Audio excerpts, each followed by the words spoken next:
안녕하세요 여러분, 스트레스 프리 라이프 박정환 박사입니다. 먼저 실제로 있었던 한 얘기를 말씀드리겠습니다. 2001년 9월 10일이었습니다. 여객기가 세계 무역센터 빌딩에 날아가서 충돌한 날이었습니다. 그때 제가 아는 한 분이 유나이티드 에어라인에서 비행기 엔진 정비사로 근무하고 있었습니다. 그분으로부터 들은 이야기입니다. 그가 일하고 있었을 때 갑자기 비상이 걸려서 모든 직원들이 모여서 대형 TV 화면을 보도록 안내 방송이 나왔습니다. From a different angle as it slammed into the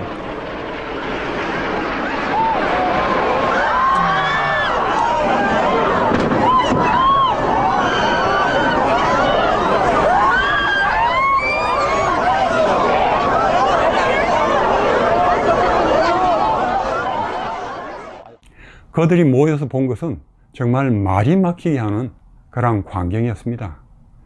유나이티드 여객기가 세계 무역센터 빌딩에 날아가서 충돌하는 장면을 보았습니다. 이분은 그 장면을 보면서 가슴이 갑자기 두근두근 뛰기 시작했습니다. 근데 얼마나 쿵쿵 세게 뛰는지 마치 심장이 밖으로 튀어나오는 것 같이 느꼈다는 것입니다. 비행기 출발 공항을 듣고는 자신이 정비한 비행기가 자신의 실수 때문에 충돌한 것이 아닌가 생각이 들어서 정말 놀란 것입니다. 시간이 지나면서 그는 그것이 테러 사건인 줄 알게 되었지만 그때 받은 충격과 스트레스가 너무나 커서 불면증이 생겼습니다. 배가 아프고 소화가 되지 않고 장 이상이 생겨서 정말 죽는 줄 알았다고 합니다. 그 사건은 그의 삶을 바꾸었습니다. 그래서 결국 그분은 50대 초에 조기 은퇴를 하고 말았습니다.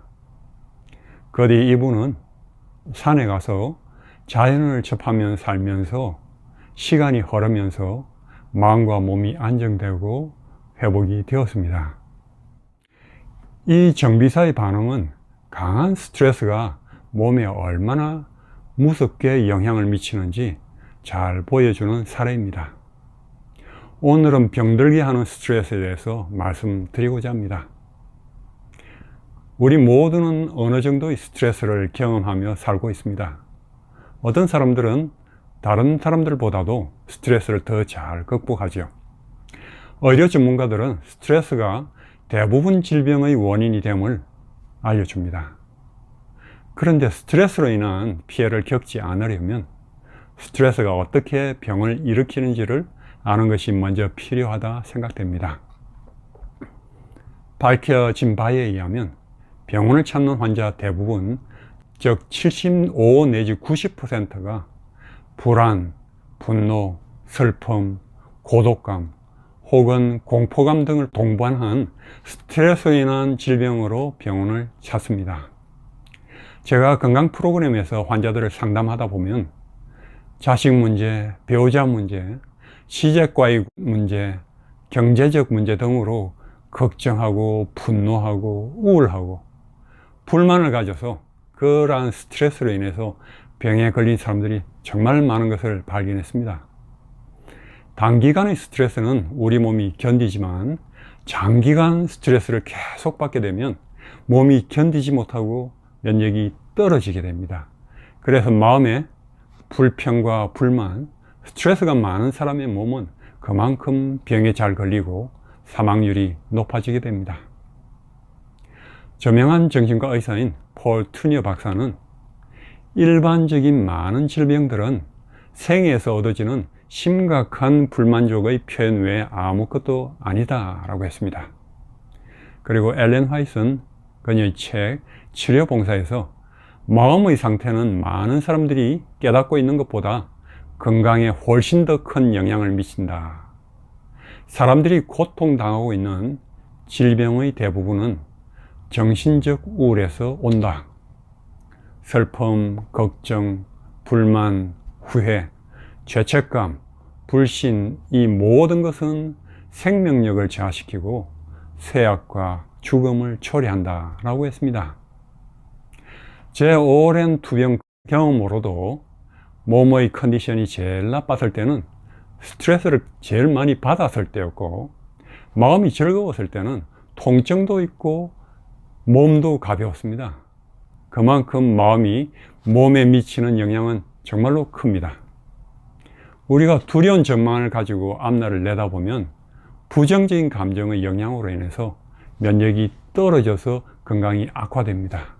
그와 반대로 희망찬 전망을 가지고 앞날을 바라보면 긍정적인 감정의 영향으로 면역이 증가하고 건강이 정진되고 생존율이 아주 좋아지게 됩니다.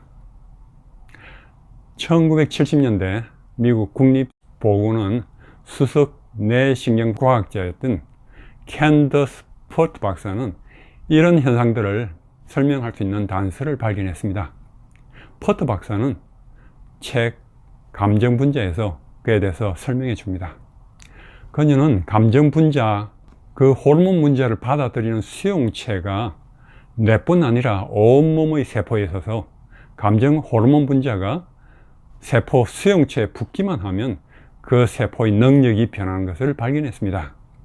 그와 함께 포트 박사는 감정으로 인해서 발생한 화학물질인 펩티드를 물질로 전환된 생각이라고 불렀고, 당신의 몸 모든 세포에 마음이 있다. 당신의 몸은 당신의 잠재의식이다 라고 했습니다. 그래서 우리의 생각과 감정 변화에 따라서 세포들도 약화되거나 힘을 얻어서 아프거나 낫기도 할 수 있는 것을 보여주었습니다. 다시 말해서 우리 온몸의 근육과 심장, 장 등 세포들의 감정 분자, 분노라든지 걱정, 슬픔, 행복, 기쁨 등을 받아들이는 많은 수용체가 존재하는 것을 발견했고, 그로 인해서 감정은 우리의 뇌와 심장과 장과 근육에도 직접적인 영향을 미치게 된다는 것입니다. 만일 감정 분자가 수용체에 붙기만 하면 그 세포의 능력이 변한다는 것입니다. 마음이 우울하고 절망을 느끼면 몸의 세포들 역시 우울과 절망감을 느껴서 면역력이 떨어져서 병약해집니다. 기쁘고 즐거운 마음을 느끼게 되면 몸의 세포들을 기뻐하고 힘있게 만들어서 면역을 강화시키고 건강한 몸을 만들게 됩니다. 사람이 이제 다 끝났다 하고 절망하는 순간에 뇌로부터 우리 온몸의 세포들이 포기하기 시작한다는 것입니다. 그와 반면에 반드시 살아야겠다 하고 결심하면서 나아가면 온몸의 세포 역시 하나가 되어서 이전에 없던 힘을 내기 시작하는 것입니다. 이러한 발견은 우리에게 중요한 암시를 가져다 주는데, 그것은 우리의 마음, 특히 감정을 조절함으로써 우리의 건강을 획기적으로 변화시킬 수 있다는 것입니다. 성경은 물어 지킬 만한 것보다 더욱 내 마음을 지키라. 생명의 근원이 이에서 남이니라 라고 했습니다. 과학과 성경이 알려주듯이 여러분들께서 마음을 잘 지키셔서 더 건강해지시기를 바랍니다.